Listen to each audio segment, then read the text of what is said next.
Doon, kailangan itong prutasin niya. Hindi kaya tinatawag na rambutan. Mamukbang pa, tirawan natin kung tamis niya. Pangumok ko. Kamuan.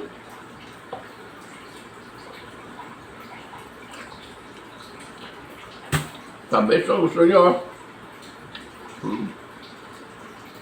Kung sa Tagalog, kung sa Ilonggo pa, katamis ang rambutan ba? Ano?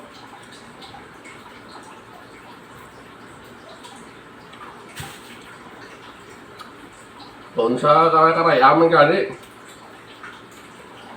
ba tamaan katamis ang rambutan ba?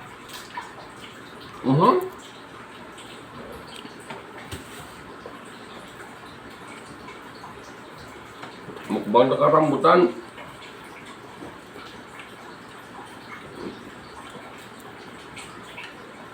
Yung gusto nga kain ng rambutan dyan, oh. Isa pang kanina, palawag, sabi niya, hindi ka naman nagbukbang ngayon, magbukbang ka.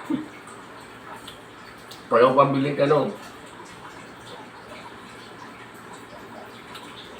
Wala kong pumukbang ngayon, dito na lang, yung rambutan.